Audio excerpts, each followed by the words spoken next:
और इन्हीं तमाम खबरों पर ज़्यादा जानकारी के साथ हमारे संवाददाता शैलेंद्र मिश्र जुड़ रहे हैं। शैलेंद्र, तो हैट्रिक लगाने के बाद दिल्ली में भी सियासत इस वक्त गरमाई हुई है। नायब सिंह सैनी, नायाब हीरा भाजपा का, वो इस वक्त पहुंचे हुए हैं। उन्होंने प्रधानमंत्री से मुलाकात की और हरियाणा की जीत का श्रेय, इसका सेहरा पीएम के सर बंधा है, ऐसा उन्होंने कहा। ये देखिए, नायब सिंह सैनी दिल्ली आ गए हैं। शीर्ष नेताओं से मुलाकात का क्रम शुरू हो गया है। बीजेपी के राष्ट्रीय अध्यक्ष जेपी नड्डा से भी वो मुलाकात करेंगे, गृह मंत्री अमित शाह से मुलाकात करेंगे और जो चुनाव प्रभारी हरियाणा के रहे, जिनकी रणनीति बहुत महत्वपूर्ण मानी गई, धर्मेंद्र प्रधान, उनके घर पर भी ये कहा जा रहा है कि दोपहर में बैठक हो सकती है। और अब चूंकि सब जानते हैं कि नायब सिंह सैनी मुख्यमंत्री होंगे, इस बात का ऐलान कर दिया गया था, तो अब मंत्रिमंडल में कौन कौन से युवा चेहरे होंगे, इन सबको लेकर एक सलाह का क्रम भी शुरू होगा। लेकिन उससे पहले ऑब्जर्वर की नियुक्ति होगी। 2 ऑब्जर्वर कहा जा रहा है कि वो हरियाणा में बीजेपी विधायक दल की बैठक के लिए नियुक्त किए जाएंगे। आज की जो मुलाकात बड़े नेताओं से है, उसके बाद शाम तक आप देखेंगे कि ऑब्जर्वर की नियुक्ति होगी। और खबर यह है कि जल्द ही शपथ ग्रहण समारोह हो सकता है, यानी एक जो डेट बताई जा रही है वो दशहरा के दिन, विजयादशमी के दिन ही कहा जा रहा है कि शपथ ग्रहण समारोह हो सकता है। चूंकि तमाम नए चेहरे जीत कर आए हैं, तो जरूर मंत्रिमंडल में कुछ युवा चेहरे दिखाई देंगे, एक संतुलन दिखाई देगा। तो उससे पहले शीर्ष नेताओं के साथ एक बातचीत नायब सिंह सैनी को करनी है, तो उस सिलसिले में आज दिल्ली पहुंच गए हैं। शीर्ष नेताओं से मुलाकात का क्रम शुरू हो रहा है, तो निश्चित तौर पर अब दिल्ली में हलचल है। लेकिन चूंकि मुख्यमंत्री चेहरे को लेकर कोई एक तरह से शक शुबहा नहीं है, चुनाव के दौरान ही ऐलान कर दिया गया था। ऑब्जर्वर की नियुक्ति और विधायक दल का नेता उनका चुना जाना नायब सिंह सैनी को एक औपचारिकता ही है। तो निश्चित तौर पर अब सबकी नजरें इस बात पर है कि क्या विजयादशमी के दिन ही शपथ ग्रहण समारोह होगा या फिर कोई और तारीख आएगी, तो उसके लिए थोड़ा सा इंतजार करना होगा। अच्छा, क्योंकि सबको साथ लेकर चलने की बात लगातार भाजपा कहती रही और सभी वर्गों को साथ लेकर मंत्रिमंडल भी तैयार किया जाएगा, और खबरों की सुगबुगाहट और चर्चा ये भी गर्म है, क्या डिप्टी सीएम का फॉर्मूला यहाँ पर भी अपनाया जाएगा, जैसे कि उत्तर प्रदेश में देखा गया है?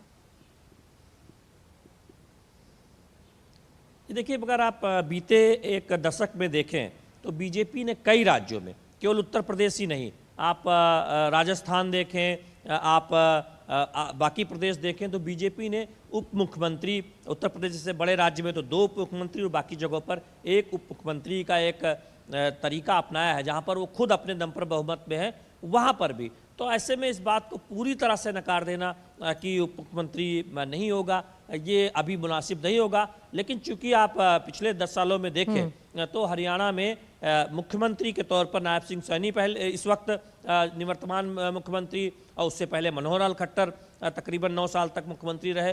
तब कोई उप मुख्यमंत्री नहीं था, राज्य बहुत बड़ा नहीं है, छोटा राज्य है, तो ऐसा कहना कि उप मुख्यमंत्री होगा ही, ये बहुत मुनासिब नहीं होगा। लेकिन बीते कुछ राज्यों में अगर आप देखें, बीजेपी की जो रणनीति रही है उसमें उप मुख्यमंत्री भी देने की रही है, जिससे एक मैसेज जाता है, समाज के अलग अलग तबकों को भी एक प्रतिनिधित्व मिलता है कि किसी को उप मुख्यमंत्री मिल जाता है। और हम मंत्रिमंडल में देखते हैं कि अलग अलग वर्ग से लोग आते हैं, तो हो सकता है कि इस पर विचार हो। लेकिन ये सब कुछ शाम को जब बैठक होगी उसमें एक तय होगा कि क्या फार्मूला अपनाया जाए। लेकिन एक बात बहुत क्लियर है कि जो प्रमुख बिरादरी हैं, जो प्रमुख वर्ग हैं हरियाणा के, कोशिश ये की जाएगी कि सबको जगह दी जाए, जैसा कि बीजेपी शासित राज्यों में होता रहा है। तो जितना संभव हो सकता है सभी वर्गों को आप मंत्रिमंडल में देखेंगे जगह पाते हुए, ये तय है। चूंकि ओबीसी समाज से नायब सिंह सैनी आते हैं, और जिस तरह से जब अब आंकड़े सामने आ रहे हैं, नायब सिंह सैनी को मुख्यमंत्री बनाने का जो एक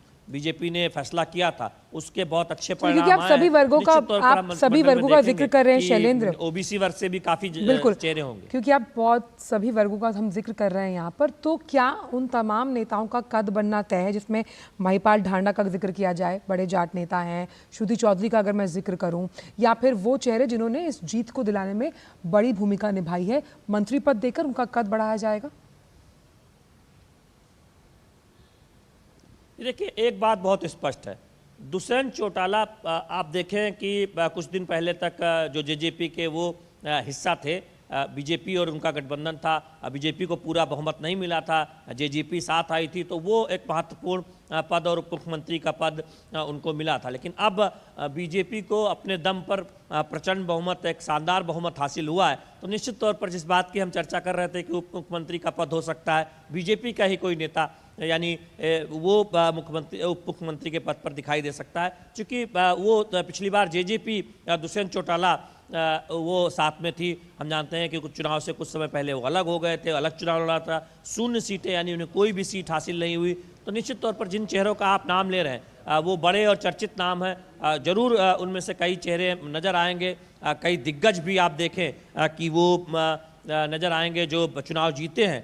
तो ऐसे में लेकिन ये कोशिश होती है बीजेपी की कि जब भी नया मंत्रिमंडल बनता है तो युवा चेहरों को आगे किया जाए। तो उस लिहाज से क्या बदलाव होगा उस पर अभी चर्चा पूरी नहीं हुई है, जो हमारे सूत्र बता रहे हैं। लेकिन चूंकि स्कोप बहुत है, पिछली बार जेजेपी साथ थी तो सहयोगी को सीट देनी पड़ी थी, उप मुख्यमंत्री पद देना पड़ा था। इस बार ऐसा दरअसल बीजेपी के लिए नहीं है। हरियाणा छोटा राज्य जरूर है, लेकिन आप जानते हैं कि जेजेपी के साथ मिलकर उप मुख्यमंत्री पद उनको गया था। तो यहाँ पर स्कोप दिखता है। और अगर बड़े राज्यों में आप बीजेपी के प्रयोग को देखें, राजस्थान में देखें, मध्य प्रदेश में देखें, उत्तर प्रदेश में तो 2-2 उप मुख्यमंत्री, तो संभावना भी दिखती है कि हरियाणा में भी एक उप मुख्यमंत्री हो सकता है। लेकिन इस बार वो बीजेपी का उप मुख्यमंत्री होगा, तो ये एक बड़ा बदलाव देखने को मिल सकता है। अब कौन कौन से चेहरे होंगे, किसका नाम सामने आएगा, इस पर चर्चा होनी है, जो सूत्र बता रहे हैं। ऑब्जर्वर की नियुक्ति होनी है, विधायक दल की बैठक भी जल्दी होनी है, और कोशिश यही है कि दशहरा तक शपथ ग्रहण हो जाए, दशहरा विजयादशमी के दिन शपथ ग्रहण हो जाए, ऐसी चर्चा है। हालांकि अभी इस बात का कोई ऐलान नहीं किया गया, सैनी के व्यक्तित्व को देखें, औपचारिक तौर पर किसी नेता ने बात। बिल्कुल, अगर नायब सिंह सैनी के व्यक्तित्व को देखें, कल हमने जब प्रधानमंत्री का संबोधन सुना तो बहुत अहम प्रशंसा के शब्द प्रधानमंत्री द्वारा कहे गए, और कैसे उन्होंने अपनी छवि के जरिए हरियाणा में जो एक कहीं ना कहीं विरोधी कह रहे थे कि भाई एंटी इनकम्बेंसी है, उस पूरी लहर को ख़त्म किया और उनका अंडर करंट विरोधी जान नहीं पाए। तो उस लिहाज से कैसे आने वाला जो मंत्रिमंडल है और जब सरकार का गठन होगा तो उनके लिए किस तरह की राह रहने वाली है नायब सिंह सैनी के लिए? ये देखिए आंचल, हम जानते हैं कि प्रधानमंत्री नरेंद्र मोदी की लोकप्रियता, केंद्र सरकार के काम और 10 सालों में हरियाणा में बीजेपी के काम से ये एक मौका आया है कि बीजेपी ने इतिहास बनाया है, लगातार तीसरी बार हरियाणा में सरकार बनाकर। नायब सिंह सैनी की खासियत ये है, संगठन में रहे हैं, प्रदेश अध्यक्ष रहे हैं, विनम्र नेता के तौर पर जाने जाते हैं, परिवारवाद से नहीं आए। चूँकि हरियाणा में आप देखें तो राजनीति कमोवेश आप देखें बीजेपी के उभार से पहले, क्योंकि आज से 10 साल पहले हरियाणा में बीजेपी कोई बड़ी ताकत नहीं हुआ करती थी। बीजेपी के लिए हरियाणा में सरकार होगी और अपने दम पर सरकार होगी, ये एक सपना ही था 2014 से पहले। मनोहर लाल खट्टर की अगुवाई में सरकार बनी, फिर खट्टर दूसरी बार मुख्यमंत्री बने, फिर नायब सिंह सैनी को बनाया गया। तो ये विनम्रता एक बहुत बड़ी खासियत है नायब सिंह सैनी की। परिवारवाद से नहीं आते, चूँकि आप देखें चौटाला परिवार हो या फिर हुडा परिवार हो या इससे बंसीलाल, भजनलाल, तमाम परिवार की राजनीति हरियाणा में रही है। और ये कहते हैं कि परिवारों की राजनीति का बोलबाला अगर किसी राज्य में खूब देखने को मिलता है तो उसमें हरियाणा प्रमुख तौर पर सामने आता है। उससे इतर नायब सिंह सैनी ने एक संगठन में काम करते हुए, अलग अलग पदों पर काम करते हुए, जो पार्टी ने जिम्मेदारी दी उसे बखूबी निभाते हुए, हम्बल बैकग्राउंड से, विनम्रता से, कार्यकर्ताओं के साथ विनम्रता से मिलने की एक उनकी छवि है। तो वो सब एक उनके फेवर में गया है। जब ये हुआ कि चुनौतियां हैं हरियाणा में चुनाव प्रचार के समय, खुद वो देर रात तक कार्यकर्ताओं के बीच जाते रहे, घर घर जाते रहे, जहाँ से फीडबैक आया, जहाँ जाने की ज़रूरत हुई, लोगों को मनाने की ज़रूरत हुई, चुनाव प्रभारी धर्मेंद्र प्रधान तो लगातार वहीं पर बने रहे, लगातार आपस में फीडबैक बातचीत होती रही। तो उसका नतीजा यह रहा कि पूरी टीम के साथ हरियाणा में बीजेपी चुनाव लड़ी और जहाँ जहाँ पर भी चुनौती थी उसे समय रहते दुरुस्त किया गया। और यही वजह है कि हरियाणा में इतनी शानदार सफलता मिली है। निश्चित तौर पर नायब सिंह सैनी को मुख्यमंत्री बनाने का फायदा दिखाई दिया है और उसकी वजह से जो उनकी एक छवि रही है, ओबीसी समाज को ज़्यादा बेहतर तरीके से पार्टी से जोड़ने में मदद मिली है और उसी वजह से हरियाणा में इतनी प्रचंड बहुमत से बीजेपी की सरकार आई है। क्योंकि जो सीटें आई हैं, आप पिछली बार से भी देखें ज़्यादा सीटें आई है और 2000 उससे पहले भी अगर आप देखें तो उससे भी जब मनोहर लाल खट्टर पहली बार मुख्यमंत्री बने थे उससे भी ज़्यादा सीटें बीजेपी जीतने में कामयाब रही है। तो बीजेपी के लिए बहुत शानदार जीत है, खासतौर पर लोकसभा चुनाव के जिस तरह से नतीजे आए थे हरियाणा में, जब 5 सीटें कांग्रेस पार्टी के खाते में चली गई थी, हरियाणा में बहुत बड़ा झटका लगा था बीजेपी को। लेकिन लोकसभा चुनाव से अलग विधानसभा चुनाव में उन सारी कमियों को दूर कर लिया गया। हरियाणा में एक यूनाइटेड तौर पर बीजेपी के संगठन ने चुस्त दुरुस्त करके जनता से संवाद बढ़ा के इस चुनाव को लड़ा और उसका नतीजा सामने है। विज साहब का अब क्या होगा? वो तो कह रहे थे कि भाई वो मुख्यमंत्री पद की दावेदारी ठोक रहे थे और मनोहर लाल खट्टर वरिष्ठ नेता हैं, अब उनका रोल किस तरह से डिफाइन करेगी पार्टी आलाकमान? जिसके अनिल विज जी बीजेपी के वरिष्ठ नेता हैं, गाहे बगाहे बयान देते रहते हैं, चुनाव के समय भी बयान दिया था, फिर सफाई दी। लेकिन एक बात जो कहते हैं वो आप देखिए कि वो उसमें एक तरह से वो बिल्कुल सभी उस बात को जानते हैं कि विधायक दल मुख्यमंत्री चुनता है। तो सही बात है, विधायक दल की बैठक होगी, विधायक दल नए नेता चुनेंगे, तो उनकी अपनी कहने की शैली है। वो अब हरियाणा सरकार के विकास कार्यों की तारीफ करते हुए अपने अंदाज में बोलते हैं। कई बार लोगों को लगता है कि वो दरअसल उनकी अपनी कुछ महत्वाकांक्षाएं हैं, और राजनीति में महत्वाकांक्षाएं होने कोई बुरी बात भी नहीं है। वरिष्ठ नेता हैं, बयान भी देते रहते हैं, ज़्यादा मीडिया से बातचीत करते हैं, चुनाव जीत भी गए हैं। हालांकि जब कल शुरुआती दौर में वो पिछड़ते नजर आ रहे थे और दिग्गज नेता, तब ये कहा जा रहा था कि चलिए, क्योंकि आपसे मैंने अनिल विज जी पर सवाल पूछा, अंततः चुनाव जीत गए शैलेंद्र, क्योंकि अनिल विज जी के बारे में ही सवाल पूछा, लेकिन मल्लिकार्जुन खड़गे साहब ने अनिल विज को लेकर क्या कहा है, एक बार अपने दर्शकों को पहले वो सुनवा देते हैं।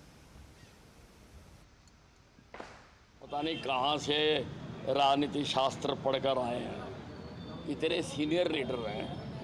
जनता के फैसले को सिर माथे लगाना चाहिए, लोकतंत्र का यही तकाजा है। स्वीकार नहीं करते तो चुल्लू भर पानी में डूब मरे।